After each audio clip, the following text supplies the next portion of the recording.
Nowadays with the shit talking at an all-time high, I want to know from you, because you were one of the originals but you're one of the originals in the sense where you did it well, really well. Yeah. Like, you know what I mean? It's where other guys, no, but seriously, you do it so well. But other guys tried and just fell flat. So as one of the originals, do you see there being a line that you should not cross? There's guys, Covington and whatever, or anybody in general, whoever mentions somebody's family or religion, I feel it's way too far. You've done things in the past with Anderson Silva, but holy shit, it was funny with the steak and it was fucking so funny that it didn't feel like malicious. It felt like theater. It felt like that.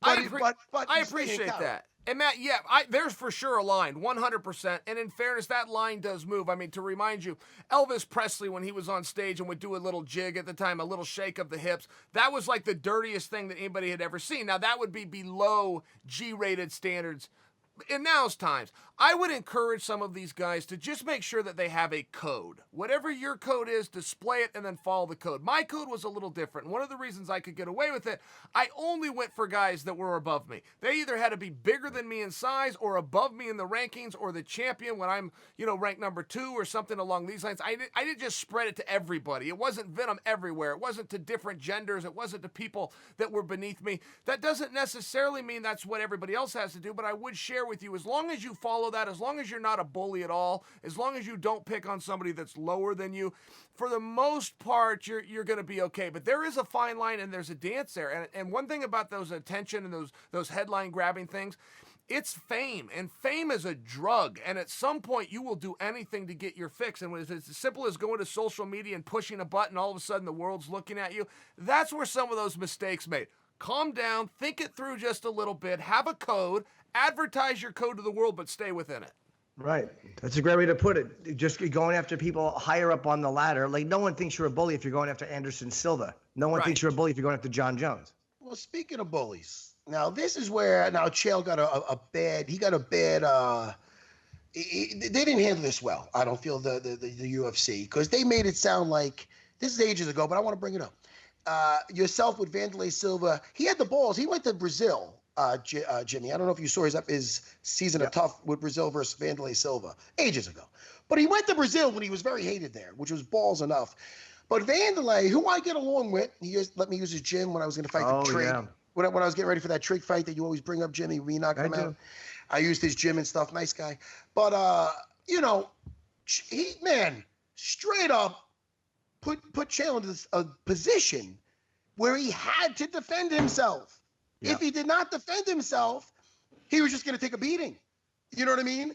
So then Dana, who's my buddy, and listen, this is unfiltered, I got to call it, he gave them both shit. He shouldn't have gave them both shit. He should have been like, hey, Chael, thank you for being over there and doing the right thing. Holy fuck, this guy had pretty much attacked you. Our bad, are you all right? You need an ice pack or some shit? I mean, Chael, so anyway, you did the right thing with that, Chael, and there's nothing a man couldn't have done. You know what I mean? Sure. So, whatever. No, I appreciate that, Matt. And that was actually our second time. After the first time it happened, it's like, guys, I am outnumbered here, however many to none. Okay, I got my coach with me. My coach retired, tough guy, but he 60-something and was a mailman for the previous 30 years. I mean, what kind of spot are you putting him in? I got my wife in the corner. What kind of spot are you putting her in? It's like Wanderlei. Right. So when the cameras weren't on, I had to grab and go, Wanderlei. And, Matt, I thought I could talk to him a little bit. And Wanderlei and I did not like each other. That was all very real. But I thought that he did understand, like each other or not, we are partners right now. You and I are partners trying to get something done. So the cameras were on. I said, Wanderlei, you have to quit bullying me. And he was like, no, you deserve it. You said this and you did all these things. I said, I understand that. But that was between Anderson Silva and I. And Anderson and Silva, I settled it. Whether I like the outcome or not, it's still settled. I came over here, the bad guy. You're in the white hat. You're ruining the script. You get to be the hero. I will stay the bad guy. You get to be the white knight for all of Brazil. But if you bully me, it's going to endear me. If you endear me, then we're flipping roles. You want to be the good guy. I don't. So just take it and I'll keep the black hat on. And he could not get this concept. This is my chance. This is my time. I'm coming after you. It's like, You got to trust me on this one, Wand. You want to be the good guy. I don't, but you're changing it. And it's true, and it worked like that, Jimmy. People started, the Brazilians, people got behind him. And one of the guys was hitting them, they jumped him. Somebody else is hitting them in the back.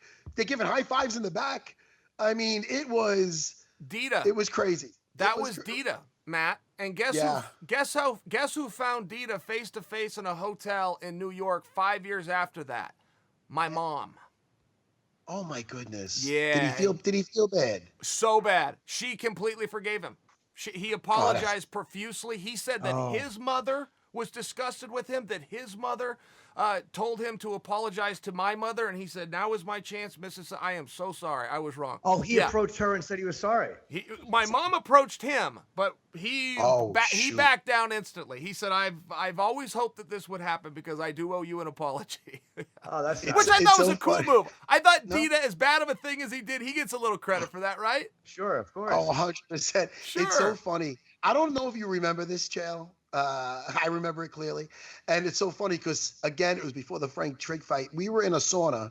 It was myself, Pete Dragosel, you, and your black trainer, the gentleman I think you're talking about. Clayton. My guy's, he's like my size, right? Yep. Yes, the Muay Thai guy. We were in there, and you were, oh, no, I'm sorry. It was before the Matt Hughes fight because you were saying to me, hey, he goes, I feel that you promoted this thing brilliantly. You know, because I was on there calling him, I thought he's a dick and this and that. So you were telling me how you thought I did great. You left the thing. And I go to my buddy Drago. I go, holy fuck, man. I don't think you realize I wasn't acting at all. I really don't like this motherfucker. But you were like, you sold this thing brilliantly. It was all you. The way you did this, you delivered that. And I'm like, man, I just really think the guy's a dick. I'm not as smart as you, Chael. I can't fucking pull this shit off the way you do. Yeah, but that was such a big deal. Like, Matt Hughes was this untouched entity at that time. I mean, he was the fair-haired child of the UFC. He had the blessing of the Fertittas and Dana directly, and you came out and told the world, man, this guy's a dick.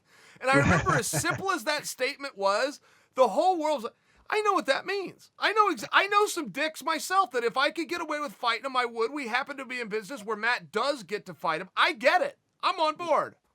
That was great, man. Well, I appreciate that. I remember that like it was yesterday. It's just a funny moment that came back to me.